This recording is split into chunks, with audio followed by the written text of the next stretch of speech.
Hello students, good morning. Welcome to your science class. Students, as we were reading the chapter Adaptation in Animals. In our previous class, we read about the adaptations that animals made to live in different climatic conditions on land.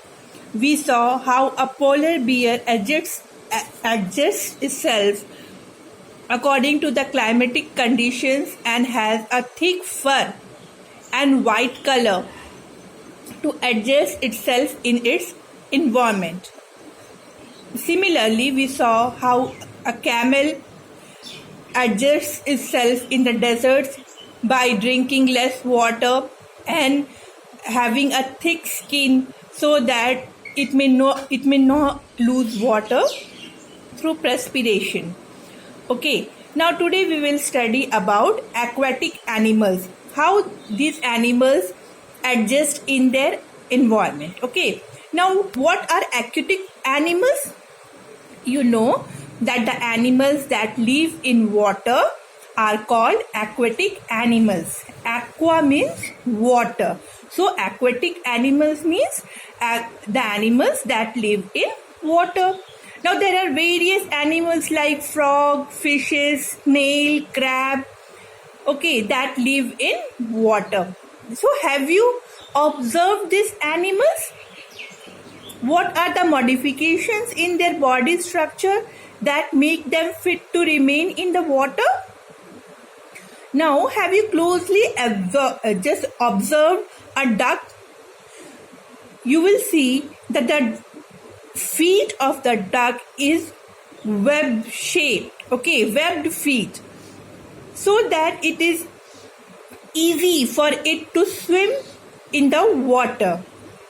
Okay, also you see here there is a frog. You just pay attention to the feet of the frog. Here you see this feet, this extra skin on the feet will help him paddle nicely the water, and so that he can be able to swim in the water. Now there are various other animals also that adopt itself in the water. We'll read about them one by one. Okay, so please pay attention and see in your book. It's given there that animals that live in water are called aquatic animals, as I had explained you. Okay, so that animals that live in water are called aquatic animals. Examples are given: fishes, snails, crabs, turtles, etc. Now, what are the modifications that are made in the body of an animal so that it can easily live in water? Now, such animals that have fins or limbs suited for swimming in water. Now, fishes, have you seen? See, it has fins, no? It has fins. Here you see it has fins so that it can easily swim in water. Okay. And limbs means hands and legs. Okay. Now see, as frog has different shaped feet, similarly ducks also have webbed shaped feet so that it can easily swim in water.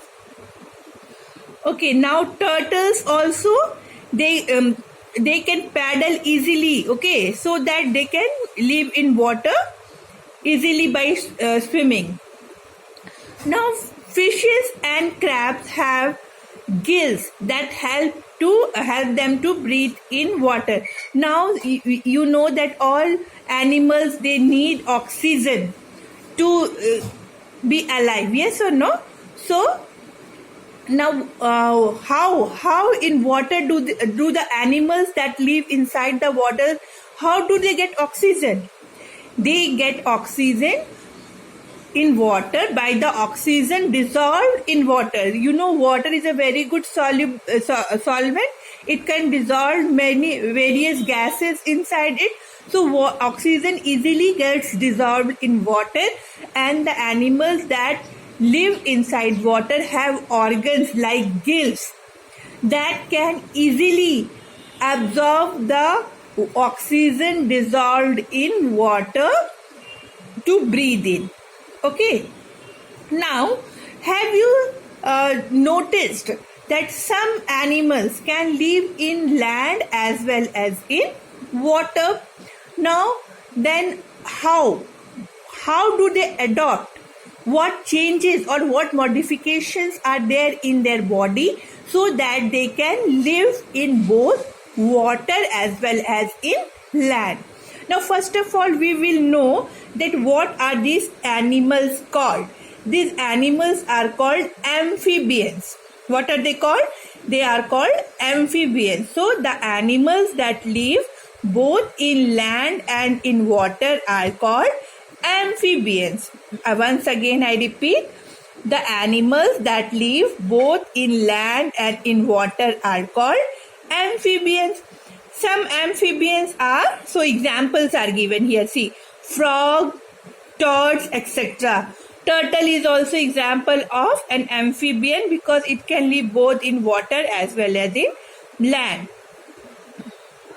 Most amphibians have lungs that help them to breathe on land and moist skin that helps them to breathe underwater.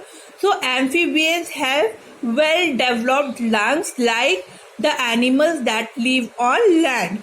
Also, their skin is such designed so that it can also absorb dissolve this oxygen from water. Okay, so they are well built to both live in water as well as in land. Now, frogs have well developed strong hind limbs. Now, what is hind limbs? Limbs, I told you that hands and legs are called limbs. Hind limbs means back limbs. Okay, back side, back leg of the frog. So here you see the frog, and this one is its hind limb. Now, it is well designed. The hind limb is well designed, which help them to hop on land. So in water they don't need to hop here and there. Nicely they can swim in water. But when the frog comes to land, then how will it walk? It doesn't walk like an animal. Okay, so how it walks? It just hops from one place to another place. So, frogs have well developed strong hind limbs which help them to hop on land, and webbed feet to help them to swim in water. See, they have connected toes. You see na? It is connected with a thin skin. So, it is called as webbed this one feet. Okay. And so nicely they can swim in water and while they are in land. So they have strong hind limb so that they can hop or jump from one place to another place. Okay. So this was all about aquatic animals, what modifications they have in their body so that they can live in water, and some animals that can live both in water as well as in land are called amphibian animals, and there are modifications in their body so that they can live nicely both in water as well as in land. Now come to aerial animals. Animals that can fly are called aerial animals. Now, animals like birds, insects, okay, that can fly are called aerial animals. And the animals, okay, now these animals have wings to fly. Most birds and insects can fly. Bats are only mammals that can fly. So, mammals are a different category of animals that do not give eggs. Okay, they give birth to young ones. So, bats are not in the category of birds. It is in the category of mammals, but they have the ability to fly. Now, animals which fly have light body because of light bones and feathers. So now children, one thing you notice that if a object that is very heavy, can it fly? No, it cannot fly. So the design, the modification of the birds are such that they can easily fly. So what are the modification in their body? They have very light bones. Our bones are heavy, na? But the bones of the birds are very light and they are hollow from inside. Okay, so that they are not weighted more. They don't weight more. They are lightweight, and they have feathers. Feathers also help them to fly nicely. Okay, the shape of the body is such that it can easily cut through air. Now you will see V shape. Generally, you will see the body of the bird V shape, na? Or you will say from the front side it will be pointed, okay, and then outside it will be towards the back side it will be little bit broader, and again towards the end it will be less. So this shape helps us that bird to fly nicely in the air. Okay, insects such as butterfly and dragonfly have thin papery wings which help them to fly.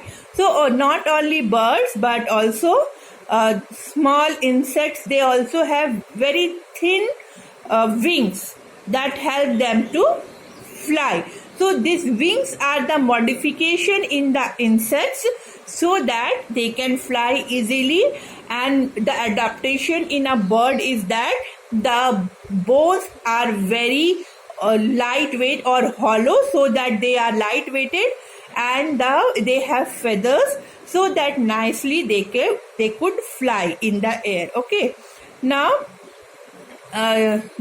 today's topic we end here. I'll give you homework. You please see in the dashboard. Okay, what's the homework for today? Okay, thank you, children.